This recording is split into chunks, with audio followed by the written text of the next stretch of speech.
kita akan mendengarkan pemaparan dari Pater Yohanes Heruwindarto. Beliau adalah Rektor Kolese Canisius sekaligus Ketua Yayasan Budi Siswa yang menaungi SMP dan SMA Canisius Jakarta. Pater Heru, selamat petang menjelang malam. Selamat petang. Semoga terdengar. Malam, Pater Koko. Apakah Pater Heru ini sejak terdengar, Pater? Sejak 2016 menjadi rektor kami dan mengarahkan kami SMP dan SMA menuju arah bagaimana model pendidikan, bagaimana pendampingan. Maka Bapak Ibu, kita akan mendengarkan dari Pater Heru berkaitan dengan bagaimana yang disampaikan oleh Pater Benny. Itu mendarat di dalam best practice Kolese Canisius ketika sekali lagi menghadapi tantangan tadi loh. Tantangan yang tidak mudah. Best practice Kolese Canisius itu seperti apa dan strategi sekolah untuk mempersiapkan siswa ketika menghadapi ketidakpastian masa depan. Pater Heru, saya persilahkan. Terima kasih. Ibu dan Bapak, para rekan guru, para siswa dan teristimewa Pater Provinsial, Pater Benny. Selamat malam. Banyak hal yang sudah disampaikan oleh Pater Benny sebetulnya, tetapi barangkali pertanyaan yang lebih menukik adalah bagaimana best practices Kolese Canisius ini menghadapi tantangan-tantangan perubahan ke depan, strateginya seperti apa, dan kemudian secara khusus Kolese Canisius menyongsong 1 abad berdirinya, yaitu pada tahun 2027 mendatang, ya 6 tahun ke depan. Maka izin saya untuk sharing, Pater Koko. Ya, silakan. Bagi kami adalah upaya untuk mengembangkan pendidikan bagi generasi milenial. Bagaimana Kolese Canisius akan menyongsong 1 abad berdirinya. Pasti seperti tadi sudah dikatakan oleh Pak Rinald, ada begitu banyak tantangan. Tetapi kesadaran yang harus dibangun oleh Kolese Canisius bahwa kita adalah bagian dari Global Network of Jesuit Schools. Seperti tadi Romo Provinsial sudah menjelaskan hal yang sangat mendasar. Dan itu apa adalah ini. The aim of the Jesuit education. Bahwa kita bukan hanya sekedar ingin agar anak itu pintar, hebat, menguasai teknologi, tetapi bagaimana anak di Canisius itu diajak untuk terus-menerus membangun human excellence. Dengan 4 pilar yang menurut hemat saya menjadi sesuatu yang harus terus-menerus dibangun di Kolese Canisius. Nah, tetapi kita harus sadar bahwa anak-anak ini adalah anak-anak milenial, anak-anak yang tumbuh dan berkembang sebagai, boleh dikatakan, apa yang sering disebut sebagai Generation Z dan lain sebagainya. Keluarga adalah pendidik yang pertama dan utama. Tadi Pak Renald sudah menyinggung. Dan seperti halnya bagaimana membangun karakter. Karena interiorisasi itu mulai dari sangat-sangat awal. Anak-anak itu menyerap apa yang dikatakan oleh orang tua, yang dilakukan, dan lain sebagainya. Itu tidak bisa dielak. Padahal orang tua mengharapkan sesuatu yang pasti sangat besar. My child, keep always a higher and total point of view. Anak-anak itu kita harapkan sesuatu yang jauh lebih ke depan. Dengan pandangan-pandangan yang luar biasa dan juga tentang sesuatu yang lebih daripada sekedar bahwa dia memiliki ranking yang hebat dan lain sebagainya. Nah, ini adalah konteks yang sudah tadi banyak disinggung, saya tidak akan menambah ya bagaimana transformasi masyarakat terjadi hampir dalam seluruh bidang kehidupan kita. maka menghidupinya secara serius, kreatif, dan cerdas. Tadi Pak Provinsial sudah mengatakan, mengenai kecerdasan itu adalah sikap mengambil jarak.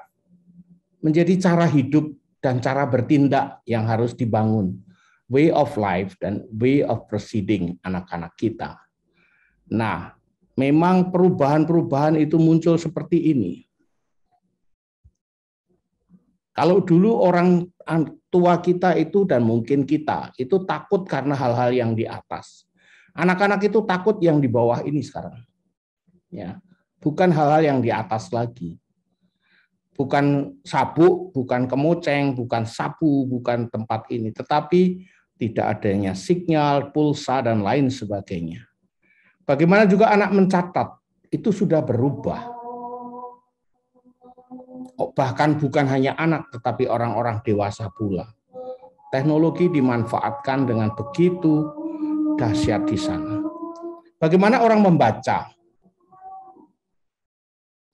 Tadi sudah muncul juga. Dan bagaimana situasi di mana adanya banyak buku-buku yang baru di sana-sini, perpustakaan-perpustakaan, dan bagaimana orang berdesak-desakan dengan free wifi. Bagaimana gap generation, itu semua terjadi. Ya. Nah, pertanyaannya adalah, lalu apa yang mesti kita buat di Kolese Canisius? Ibu dan Bapak, tadi sudah banyak disampaikan oleh Pak Provinsial. Kami punya sebuah motto, give me a child and we'll give you a man. Dan rasanya pertanyaannya tentu saja, what should be like a man? Manusia seperti apa? Ketika anak-anak itu masuk di kelas 7, sebagai anak-anak yang lulus sekolah dasar, pasti ada sekian banyak pertanyaan. Apa sih Canisius? Bagaimana prosesnya, dinamikanya? Siapa aku dan lain sebagainya. Sehingga aku berani untuk masuk Canisius. Lalu juga life skills, kira-kira nilai-nilai apa yang sebetulnya? Banyak anak-anak masuk karena misalnya, wah ini jaringan alumni yang begitu kuat, persahabatan, brotherhood, dan lain sebagainya. Lalu juga mungkin lihat-lihat kakak, saudara, sepupu, dan lain sebagainya. Di mana peluang-peluang yang nampak di sekolah. Bahkan anak-anak ikut CTS. Ya. Sesuatu yang sangat menggembirakan. Mungkin ada begitu banyak pengalaman sambil bertanya potensinya seperti apa. Nah, bagaimana kemudian ini semua diproses di Kolese Canisius sehingga menjadikan anak-anak dewasa, a man, yang hidup di tengah hiruk pikuk dunia dengan berbagai pilihan, tetapi dirinya sendiri tidak kemudian hanyut di dalamnya. Tetapi sesuatu yang tadi dikatakan, mengambil jarak. Dan itulah proses pedagogi yang tadi Pak Provinsial sudah mencoba untuk memberikan hal-hal yang sangat mendasar, dan kita diajak untuk terus-menerus memperkembangkan ini. Nah, maka anak man of competence, a man of conscience, orang yang sungguh punya keberanian masuk, punya kompetensi dan skill juga, ya. Tetapi juga punya kepedulian yang tadi juga sudah banyak disebut, dan berani memasuki hidup sebagai committed leader in service. Paling tidak untuk dirinya sendiri. Tadi sudah disebut. Kalau orang itu punya komitmen terhadap dirinya sendiri, dia akan mampu untuk berkomitmen pada lingkungan. Komitmen mengatur diri, mengatur hidup, akan juga committed untuk hal-hal yang ada di luarnya. Nah, ini pedagogi Ignatian yang tadi juga sudah banyak disebut. Tidak hanya olah pikir yang penting, itu penting, tetapi juga olah hati. dan kepedulian. Nah, bagaimana situasi pandemi ini membuat ini tetap berjalan? Nah, tadi sudah banyak contoh dari Romo Provinsial. Saya nanti akan memberikan contoh. Nah, maka bagian kedua yang menurut hemat saya menjadi pertanyaan tak terkokok adalah best practice-nya seperti apa?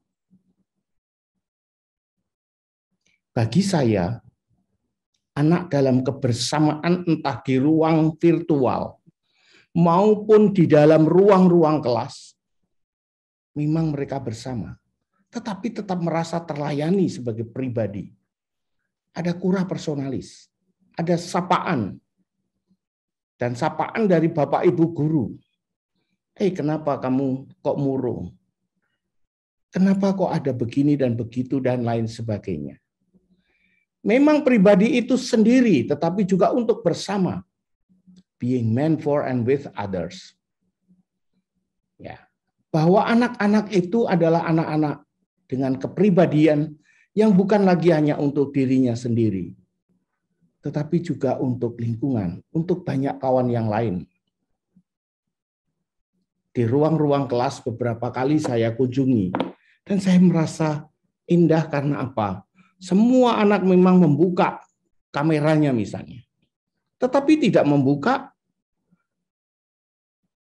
audionya, karena mendengarkan, biarlah, lalu bergantian, dan lain sebagainya. Nah, bagaimana dinamika pembelajarannya? Tadi sudah disebutkan juga, memang kita deliver multi-channel learning system dengan differentiated curriculum. Anak-anak disapa sebagai pribadi-pribadi yang nanti akan saya sampaikan lebih lanjut. Ya, diberi ruang untuk mengadakan berbagai macam kegiatan bagi dirinya sendiri. Dan itu adalah bagian yang 3, menemukan hal baru semestinya menjadi kebiasaan. Model research paper, bagi saya, baik yang diadakan di kelas 9 maupun kelas 12, dengan research paper, memberikan sebuah nuansa anak menemukan sesuatu yang baru bagi dirinya. Anak menemukan sesuatu yang memang secara personal. Memang ini di dalam tim, ya, bertiga. Dan dengan demikian di situ ada sesuatu yang bukan hanya menghafal, tetapi dengan mencoba menerapkan sebuah metodologi yang benar dan akhirnya menyimpulkan, dan itu sesuatu yang sangat berharga. Saya menjumpai beberapa hasil riset paper di kelas 2, anak-anak kelas 12. Dan beberapa waktu yang lalu disampaikan di dalam sebuah acara presentasi, dan itu ternyata cukup banyak orang tua, bahkan banyak sekolah yang lain yang sangat tertarik. Ini sesuatu yang berharga, yang bukan hanya karena hafalan di kelas, tetapi karena sesuatu yang mereka temukan. Maka kesimpulan bukan bahan belajar, tetapi hasil belajar yang perlu dikaji terus-menerus. Bukan hanya menjawab soal yang penting, tetapi tahu dari mana jawaban ini mesti disusun. Dan high order thinking of learning ini menjadi sesuatu yang buat saya sesuatu yang berharga di College Canisius ini. Ya, dan dengan demikian bahwa anak tidak soal ranking lagi, soal drilling lagi, bukan.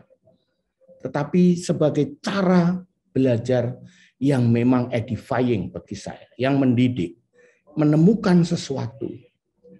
Nah, tentu perlu didampingi juga di secara formatif kegiatan-kegiatan ekstrakurikuler sesuai minat dan peluang yang ada untuk membentuk keseimbangan formatif. Saya terkesan apa yang tadi disampaikan oleh Romo Provinsial sebagai sharing dari De Brito. Anak-anak di Canisius juga ada yang namanya compassion health. Anaknya sehat dan dipotret oleh keluarga berlari, atau mungkin bersepeda, atau mungkin juga berjalan bersama dengan orang tua, kadang sendiri dan lain sebagainya, tergantung kesibukan orang tua. Di samping ada kualitas komunikasi dalam keluarga, tetapi juga ada sesuatu yang berharga. Karena Romo Kokok meminta itu untuk dicatat dan kemudian nanti ada yang menyumbang. Dan sumbangan-sumbangan itu sudah muncul. Sekarang ini ada Compassion Health yang kedua. Dan Romo Kokok tadi sudah mengisahkan ada sekitar 30 jutaan yang didapat dan akan disumbangkan ke Kalimantan. Dan saya merasa ini adalah sesuatu yang meaningful learning process. Ya. Artinya apa? Bahwa lewat kegiatan sederhana, lewat kegiatan-kegiatan fisikal, motorik, tetapi hatinya juga peduli dan keindahannya bahwa di dalam kemampuan kognitifnya menemukan sesuatu yang baru pula. Nah, bagi saya ini menjadi sangat penting. Your child's character is more important than grades. Dan ini harus menjadi kesadaran para orang tua. Tadi sudah muncul banyak pertanyaan mengenai soal ini. Jauh lebih penting daripada ranking. Ya. Maka di Canisius tidak ada lagi ranking. Ranking 1, 2, 3, 4, 5, dan lain sebagainya. Tidak ada lagi. Ini adalah sebuah cara pendidikan yang sangat tidak pedagogis. Yang merusak. Ya, dan membuat anak kemudian ya sudah ditentukan oleh ranking itu. Tetapi bahwa karakternya tidak tumbuh dan berkembang. Dan ternyata di Canisius kita bisa membuat sesuatu yang jauh lebih berharga. Memang anak dihargai. Ada sebuah penghargaan yang lain yang muncul misalnya. Bahwa anak dihargai karena indeks productivity-nya misalnya. Ketika masuk di Canisius itu tertatih-tatih. Tetapi ketika lulus, meskipun belum sampai misalnya dia seorang cum laude, tetapi karena upaya-upaya yang terus-menerus berjalan, hasilnya luar biasa. Dan ini juga sesuatu yang pantas untuk diberikan apresiasi yang luar biasa. Ya, karena productivity index anak itu terus-menerus dengan segala macam kesulitan. Tadi Pak Renald memberikan sebuah ungkapan yang bagi saya sangat menarik. Bahwa di Canisius anak diajar juga untuk bertekun dan mempunyai daya tahan juga ketika di tengah kesulitan. Gembira dalam berusaha. Dan saya merasa bahwa ini sesuatu yang pantas untuk kita pertahankan. Kita sama-sama memiliki upaya yang terus-menerus, baik para guru, baik para siswa. Kalau orang bergembira karena leisure, karena santai-santai, mungkin juga bergembira karena sedang sibuk main game yang adiktif, barangkali gampang. Tetapi ketika orang itu gembira dengan daya tahan untuk terus-menerus, ini saya kira sesuatu yang sangat berharga. Maka bagaimana membangun keunggulan, tadi sudah banyak disebut, ya, bahwa orang diajak di zaman sekarang punya kesadaran yang kuat dalam berrefleksi. Membedakan juga mana yang baik dan mana yang buruk. Mana yang benar dan mana yang salah. Lewat apa yang dia tulis, journaling. Dan ini oleh para guru juga. Ya. Dan saya sangat berterima kasih, baik di SMP maupun SMA, bereksamen itu terus-menerus dilaksanakan juga ketika dalam suasana pandemi. Karena lewat itu, kita semua juga sedang membangun integritas. Ya. Kalau di dalam ulangan-ulangan anak Canisius tahu apa yang harus dibuat dan apa yang tidak boleh dibuat. Integritas akademik, Kalau di dalam tulisan tahu apa yang boleh dibuat dan apa yang tidak boleh dibuat. Integritas moral, apa yang benar dan salah sebagai manusia. Dan integritas religius. Saya sangat tertarik. Teman-teman dan saya mengikuti lewat YouTube-nya. Bagaimana teman-teman di kelas 12 diajak oleh Pater Edu untuk membangun, menemani anak-anak ini di dalam keberagaman. Bersama dengan berbagai macam kelompok religius dan juga berbagai macam tradisi. Lewat jejaring diskusi itu, maka ada suasana hidup di mana anak menemukan ya keyakinannya dan menghargai keyakinan orang lain. Para guru diajak juga untuk memiliki kolaborasi yang kuat.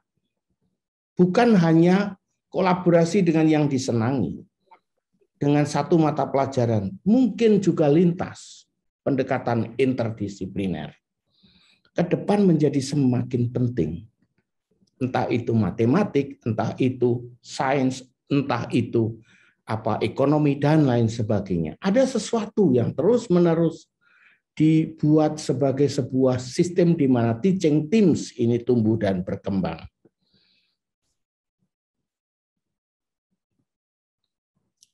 Nah, saya sangat setuju dan kita terus-menerus harus menemani anak-anak dengan benar, ya. Ada formative caring, hospitalitas, baik itu oleh para guru, para orang tua, para karyawan, para tenaga kependidikan, ya. Maka kita sungguh harus hati-hati dengan berbagai macam bentuk perundungan, bahkan juga perundungan virtual lewat online. Ini juga harus hati-hati. Moga-moga dengan perlindungan yang kita buat, pendampingan anak-anak, mereka tahu mana yang benar dan mana yang salah. Mereka juga menjadi semakin paham untuk sungguh mengambil jarak seperti tadi sudah dikatakan. Pasti kita harus terus-menerus mengadakan sistem penjaminan mutu secara internal. Ini bagi saya menjadi penting. Bagaimana kesinambungan SMP dan SMA, khususnya di Kolese Canisius, sebagai kolese Yesuit yang mau tidak mau memiliki SMP dan sekaligus juga SMA. Loyola tidak punya, De Brito tidak punya, Gonzaga tidak punya, demikian juga yang lain. Tapi kita punya, ada SMP, ada SMA. Apa artinya? Saya merasa bahwa ini menjadi tantangan kami. Kami harus terus-menerus membuat sinergi, ya, dan integrated caring antara SMP dan SMA itu bisa terjadi. Tentu buat saya menjadi sangat penting bagaimana professional development programs untuk para pendidik dan tenaga kependidikan, ya. Pendampingan di dalam ongoing formation bagi para guru menjadi boleh dikatakan PR bagi Kolese Canisius agar ini sungguh mendapat perhatian bersama lewat bacaan, lewat diskusi bersama, tetapi juga barangkali lewat degree yang kita upayakan. Ada dukungan sarana agar semuanya itu terjadilah transformasi yang tadi Pater Provinsial dengan secara sangat gamblang menggambarkan bagaimana pedagogi Ignatian itu mempunyai 3 pilar, pengalaman, refleksi, dan aksi. Bahwa orang melalui pengalaman-pengalaman dan keterampilan yang sedang digeluti, ya, bahkan juga pengalaman studi yang mungkin membosankan, lalu kita mencoba meresapkan ada apa sih? Dan kemudian membangun sebuah aksi, komitmen bagi orang lain, bagi Tuhan yang diagungkan. Nah, bagi para guru sendiri tentu menjadi tantangan. Ya, bukan hanya orang yang menceritakan, bukan hanya orang yang menunjukkan sesuatu, tetapi menginspirasi. Dan ini pasti suatu tantangan yang tidak mudah untuk kita semua. Tetapi itulah upaya yang harus terus-menerus kita buat bersama. Saya ingin mengutip kata-kata dari almarhum Pater Arupe, mantan pimpinan umum Serikat Yesus, yang sangat peduli dengan pendidikan, dan beliau mengatakan, students or kids are teachers. We have to be in close contact with them, because in dealing with our students, we can learn so much. We learn patience by encouraging their impatience. We learn generosity, kemurahan hati, by seeing their capacity to make sacrifice. Ada loh kemampuan anak-anak untuk berkorban. Menyaksikan itu sendiri adalah sesuatu yang membawa kita untuk belajar apa artinya generosity, kemurahan hati. We learn to be men and women for and with others by seeing how much they can give of themselves if only we stimulate them with the right motivation. Kita barangkali hanya mendorong sesuatu dengan motivasi yang benar. Nampaknya hanya, tetapi kita sungguh belajar dari mereka. Through these young people, we contact a civilization from which we ourselves will be excluded. Tadi itu dikatakan Pater Arupe. Ya oke, kita memang akan tersingkir, mau tidak mau. Tetapi kita menyaksikan sebuah generasi dengan sebuah peradaban, yang tadi juga sudah dikatakan. Peradaban yang baru oleh anak-anak ini. Through them we see the society of tomorrow. Masyarakat ke depan yang berarti mulai hari ini. Through them we have a glimpse of the future. Mungkin secercah masa depan dari yang bisa kita saksikan pada anak-anak. Maka pada bagian akhir pertanyaan Pater Koko pada saya adalah bagaimana satu abad Kolese Canisius itu bermakna baik sebagai anak-anak, terus mengembangkan pendampingan anak-anak dengan kemendalaman, bukan hanya superficialitas, tetapi juga tetap memiliki kelincahan.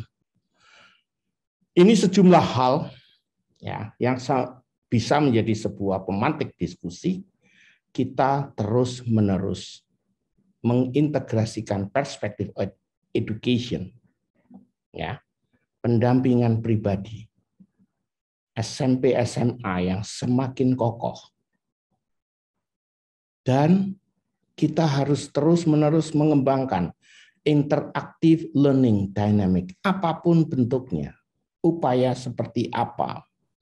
Research paper yang perlu kita kembangkan sebagai sebuah bentuk hot, high order thinking, ongoing formation, dan Kolese Canisius sendiri juga semakin bermakna bagi yang lain. Bagi sekolah lain, bagi banyak guru di sekolah lain, bagi banyak sahabat-sahabat yang lain, dan lain sebagainya. Lewat berbagai macam acara seperti diskusi sore ini, maupun sarana-sarana yang kita miliki. Nah, apa saja yang disebut broadcast learning, dan kalau broadcast itu pembelajaran yang hanya berpusat pada guru. Sementara interaktif itu akan anak-anak menjadi inti yang terus-menerus mengadakan eksplorasi. Bukan hanya instruksi yang learning about, tetapi anak menemukan learning to be. Dan anak menjadi pembelajar. Saya bisa merasakan anak-anak yang berhasil lewat research paper yang dipresentasikan. Karena mereka menemukan sesuatu.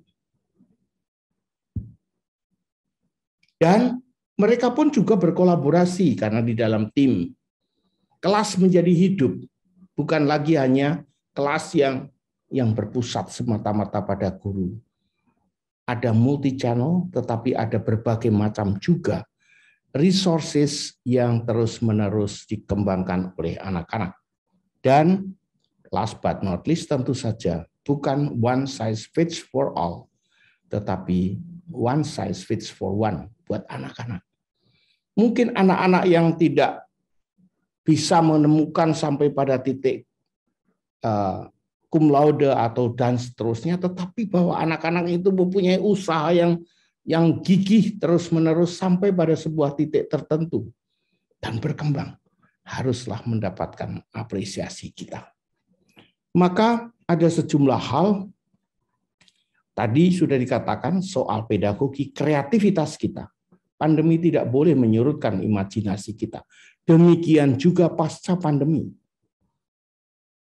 Mungkin kita harus mengembangkan learning management system, hybrid system of learning. Mungkin ini harus kita diskusikan dan mungkin akan bermuara agar anak-anak yang pembelajaran tatap muka maupun di rumah mendapatkan layanan-layanan yang sama. Pasti membutuhkan dukungan sarana prasarana. Last but not least, saya ingin menyampaikan satu hal, bahwa kita sekarang ini boleh dikatakan memiliki 2 unit pelayanan, SMP dan SMA. Dan ke depan dalam menyongsong 1 abad Kolese Canisius, kita juga berharap boleh memiliki pusat pengembangan edukasi Canisius yang akan bermakna juga, baik bagi anak-anak, para guru kita, maupun juga bagi banyak sekolah yang lain. Agar apa? Kita sungguh boleh terus-menerus mengembangkan kreativitas bersama menemani anak-anak milenial ini. Maka di dalam gambar sketsa ada milestone yang boleh dikatakan menjadi sesuatu. Kalau ini awal 2019 Kolese Canisius seperti ini, maka harapannya 2022 pada Agustus mendatang kita bisa menyelesaikan sehingga menjadi tempat kegiatan anak-anak yang beraneka ragam, ya, dan harapannya tahun berikutnya, 2 tahun berikutnya kita bisa menyelesaikan pusat pengembangan edukasi itu. Ini gambar tengah, dan ini adalah apa yang sekarang ini ada. Tadi sudah disebutkan mengenai keseimbangan formatif buat anak-anak, dan lewat tempat yang sederhana ini anak-anak bisa belajar banyak. Saya sangat berterima kasih karena anak-anak sudah memanfaatkan, ya, tempat-tempat ini untuk sungguh mengembangkan diri, dan kita bisa sungguh mencapai sesuatu dalam kebersamaan kita. Terima kasih Romo Koko dan para ibu bapak. Pater Heru, terima kasih banyak atas seluruh pemaparannya mengenai apa yang dipersiapkan, tetapi sekaligus apa yang sudah dilakukan oleh Kolese Canisius untuk pendidikan ini, terutama menghadapi tadi tantangan-tantangan perubahan, tantangan-tantangan teknologi yang tidak mudah. Tentu saya tidak akan merangkum yang disampaikan Pater Heru yang sangat banyak tadi, tetapi kalau di sini ada sekitar 250 partisipan di seminar ini yang ingin tahu lebih jauh mengenai Kolese Canisius, SMP, SMA, dan tadi disampaikan Gunung Putri, ya lebih baik datang saja. Datang ke tempat kami, silahkan dilihat apakah tertarik. Putra-putrinya, putri tidak ada, jadi hanya putra. Putrinya harap menunggu dulu. Silahkan datang ke tempat kami. Silahkan dilihat bagaimana situasi kami. Ini mungkin akan juga kita bisa saling belajar satu sama lain. Mungkin ada dari Bapak Ibu yang berasal dari berbagai tempat juga yang bisa kita belajar bersama. Ada mungkin yang dari Medan, ada yang mungkin dari Kalimantan, ada yang mungkin dari Merauke, ada yang dari Papua, atau dari Ternate. Jika sempat ke Jakarta, silahkan berkunjung ke tempat kami. Kita bisa saling belajar mengenai dunia pendidikan ini yang terus-menerus perlu perubahan. Bapak, Ibu, dan rekan-rekan yang terkasih, terima kasih Pater Heru atas seluruh pemaparannya.